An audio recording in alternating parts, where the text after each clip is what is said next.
Hey everybody, this is Kenny C here from Chilling with Jeff and Kenny C. And my guest at this time is a singer-songwriter. She also does some cover songs as well. She's mostly known for her songwriting, and I'm happy to have her on. I'm joined with FemKe. She's with me right now. Hello. Hi, How you doing? I'm great. How are you? I'm doing real good. I want to thank you for joining me for this interview. Thanks. Yeah, I'm honored to be on your radio show. Thank you so much. And what's interesting about this is that you followed me on Twitter last week. I followed you. I reached out to you and said, yeah, let's do the interview. And here we are a few days later. And I listened to your music on your website. It's very cool. Some very cool music you got Thanks. there. Thank you. So, what got you into doing music? How did that all started for you? Well, I when I was about 12, I'm actually from Holland. So in Holland, the accordion is really a big instrument. So I played the accordion, and so I played that for a couple of years, and I went to the conservatory studying classical accordion. And then while I was there, they had a recording studio there, and I never saw a recording studio in my life. So I loved it so much that I was like, I'm going to quit the accordion and I'm going to go into like songwriting and music production. So that's kind of how it got me started. I'm glad I did. And the rest, as they say, is history. Yes. How would you best describe your music, or do you label yourself as a pop singer, or are you more than that? I think it's sort of indie pop. It's not your regular Katy Perry. It's more it's a little bit different, I guess. But I guess everybody likes to compare somebody, so I think I'm more a mix between like Feist and Katy Perry. So it's like indie but pop. Indie pop. I definitely got you on that one.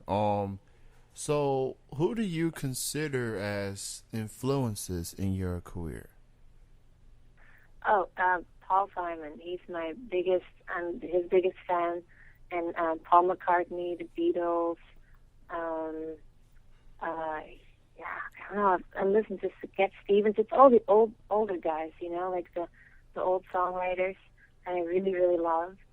But I also, I'm actually a really big fan of Katy Perry stuff, or this new girl called Lorde, or Gaudier. Yeah, I kind of like everything except for heavy metal. Not into heavy metal, huh? Just a little. No.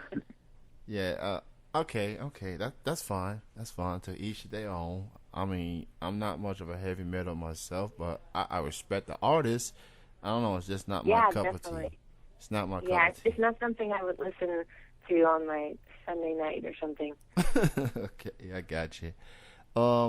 So are you working on any new music right now? You got like new songs you have in the works? Yeah, the two I sent you are sort of pretty new, and those are one of them is gonna be on an EP. It's coming out in January. And also I have a duo called Cotton Wine, and we just released an EP last week. And so I release a lot of music also on the internet. I keep putting out on my Twitter account, I keep putting out new songs all the time. And then at some point I'll put them together and release them officially. But for now it's just like constantly on the internet. Now, considering you are a songwriter and all, do you write songs for other artists or just mainly for yourself? Yeah, I write for other artists too, or with other artists. I wrote with lots of artists, but one of them was a Latin American star, and he just got nominated for Latin Grammy. So that means I got nominated for Latin Grammy, which is great. So yeah, I've had some hits in Europe with some DJs, and so yeah, I write basically it's kind of my job. It's what I do full time. So I just write music for other people and myself, and then I produce it. I have a little studio here in Nashville. So yeah, it's what I do. I'll write anything. That's awesome that you get nominated for a Latin Grammy. Congrats on that. Thanks. So you being a songwriter and all, I'm sure there are some songs that you've wrote for artists that you want to hang on to. Is there any songs that you've wrote for artists and you wish, man, I wish I could have hang on to that song? No, usually I kind of hang on because I can. Like if I write something, well, as long as you're not writing with the artist. If you're writing with the artist, you have to sort of give it to them. But I write a lot by myself. So when I'm writing and I'm thinking like, oh, I really love this, I'm just going to keep it. So it happens a lot, actually. I would say that's a good approach. I mean, considering your resume and how well respected you are, I mean, artists, not every artist is going to write songs for themselves, and sometimes they look into some lyrics and say, wow, I think I can do something with this. So, and with your resume, you know, it's all about trust between the artist and the songwriter, you know, and as long as they have the trust and believing in your craft, then everything will turn out well. Right, exactly. That's totally right. So for people out there that wants to hear more of your music, where can they go to listen to the songs? Well, they can go to my my website, which is FemKe Songs, so that's FEMKE songs.com. Or they can sign up to my Twitter account, which is also FemKe Songs, FEMKE Songs. And I'm putting out new music there all the time, so if you signed up, you just keep getting some new stuff. And yeah, those are the best ways, I guess. Let me just say that I did check out your YouTube channel the other day, and you did your version of Adele's Rolling in the Deep. I checked that out. I like that cover. I like how you just add your flavor to it. And Adele is just awesome. And I guess usually when people do cover songs, they're going to be like, oh, no. But you pulled it off very well. I was very impressed. Thanks so much. Yeah, I love that song. Adele is definitely one of my favorites, too. She's so talented. I'm beginning to wonder if Adele will ever release another album again after the success of her last record. But if she doesn't, then I guess she's good for the rest of her life, because I think the album's still selling to this day, and we're just years removed from the album being released, and she's pretty much won every single award that's out there for that record. So, I mean, just that album, just remarkable stuff. Yeah. You know, sometimes some of those artists come along out of nowhere, and you know they're going to last. You know, you're going to remember them. I sometimes wonder what happens if, like, 40 years from now, when we're all gone, if somebody still remembers Britney Spears. You know, I doubt it, but I'm sure they remember Adele. I mean, nothing against Britney Spears, because she's awesome, but it's you know, those are shorter moments of success. I think Adele has something that could last. You know, her music resonates anywhere. It's one thing to have a song or hit record, then the album doesn't quite live up to the expectations. But Adele, she's got the hits and the albums and the awards to show for it. And it's hard. I guess it's hard to put out a album from start to finish and, you know, live up to the expectations. Yeah. So, if you can have a dream collaboration with any artist, dead or alive, who would you want to collaborate with? Oh, that would be Paul Simon. Paul Simon or Paul McCartney. Either Paul is fine. But that would just be, that would be awesome. I'd be super happy. That's cool. FemKe and the Pauls. How about for that for a collaboration there?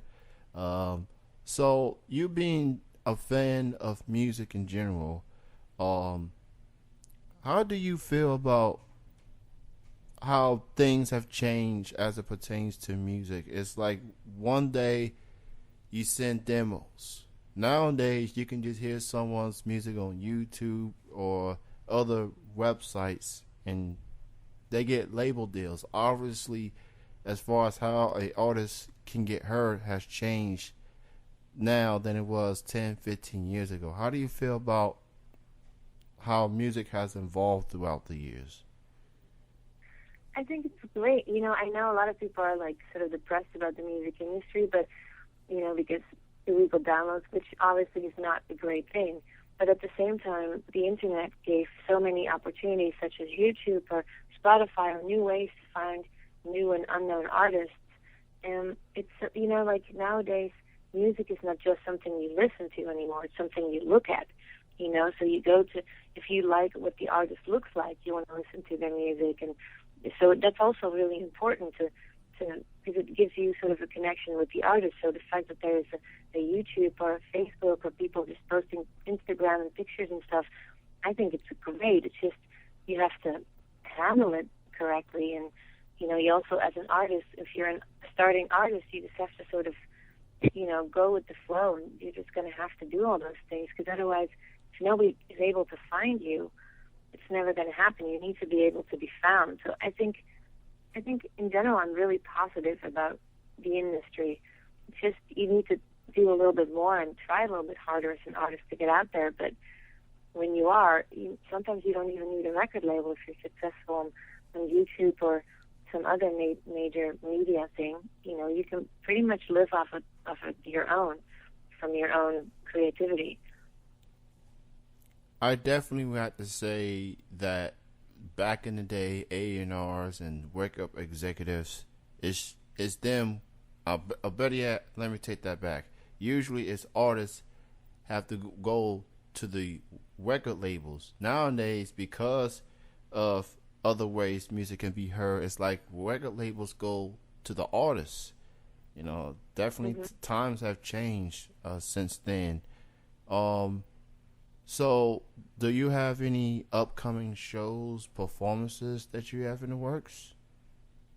I do. I have a bunch of shows for my duo called Cotton Wine, which is this Saturday I'm playing in Franklin, out here in Tennessee, and they're all also I keep posting them on my Twitter, so I sometimes get like a show 2 days before, and suddenly have to play somewhere. But I try to play at least like 8 shows a month or something. But if you ever know of anybody, because you're in Kentucky, right? Yes, I am. Well, if anybody in Kentucky ever needs a songwriter, just let me know. I'll play. I'm sure there'll be some Kentucky people would love to hear your work. I'm just starting to listen to music. Me being a radio host and all, I'm always in to look around and see what music intrigues me. Your music obviously intrigues me, and I may not be terrestrial radio or anything, but I love to reach out to artists.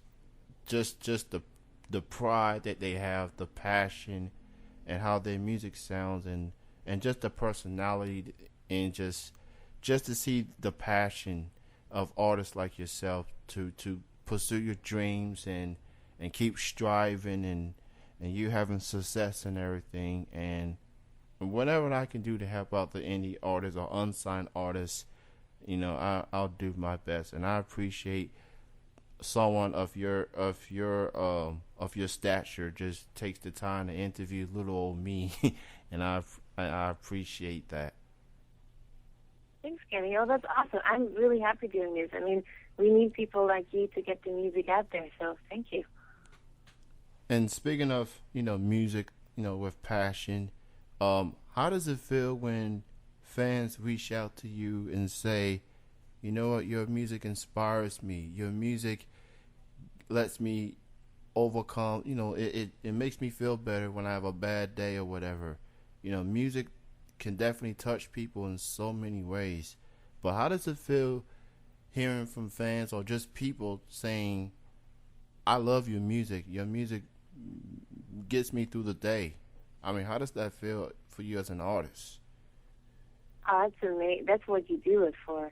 You know, it's just like because it's also really hard work. I mean, sometimes I sit in the studio for 14 hours a day, and then you get that one message of somebody saying, "Oh, I listened to your song, and it made me so happy," and that's why I'm doing it. You know, so it keeps me going.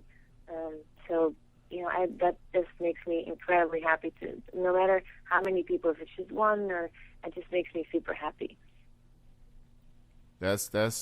I mean, that's probably that has to be most satisfying than the recognition, the awards that you win. Is that people say, "Man, this music gets me through the day. This music makes me go on, and move forward." You know, and that's probably more rewarding than winning awards and stuff. It has to be. Oh, absolutely, yeah. I mean, and I have those people too. When I listen to certain records that I love, you know, and I just wish I could talk to the artist and be like, "I love your stuff. You made my childhood." You know, like there's so many. I remember so many records that were so important to me. So to be able to be that for people is just amazing. So, what would your advice be to anyone that wants to pursue music, whether it's just being a singer or a songwriter or both? What would your advice be? Well, I would say keep it up because, you know, there's always going to be rejection, and I think the people who end up being successful are the people who are not being distraught by you know, somebody who is rejecting them. It's somebody who keeps going and going and keeps their focus, you know, on what they want. And then at the same time, just don't forget to be out there, you know, because it doesn't matter how hard you work. If nobody can find you, nobody will ever listen to your music. So try every single thing you know to get your music out there and send it to people and put it up on the internet, whatever it is that you do, but just get out there. That's the most important thing. And just listen to other artists and, you know, get better at your craft, because it is a craft, you know, and it's something you can learn. So just work at it. Well, FemKe, it was great chatting with you. I want to thank you for being here with me for this interview. Everybody can check out her website, www.femkesongs.com. That's FEMKE Songs. You can follow her on Twitter at FemKe. And what's your last name pronounced? Oh, yeah, forget my last name. It's ridiculously long. It's Weidema, but just look for FemKe Songs. That's what I go by. Okay, just yeah, better yet, just go to femkesongs.com and just subscribe to the YouTube. Check her out on Facebook and follow her on Twitter. So that's pretty much all you need to know the name, FemKe. I like that name, FemKe. Yeah. Thanks. Again, thank you for your time. Best of success goes out to you, and you know, I love to interview you again, especially when your new record comes out in January. That would be awesome. Yeah, I will let you know. That sounds great. All right, and thank you everyone else for listening. This will conclude the interview. For more info on Chilling with Jeff and Kenny C, check us out on Twitter at C Broadcasting, and also YouTube Chill Broadcaster, and Facebook also C Broadcasting as well. And the live show is on Saturdays at 8 p.m. Eastern, 5 p.m. Pacific on tmvcafe.com. Again, thank you everyone for listening.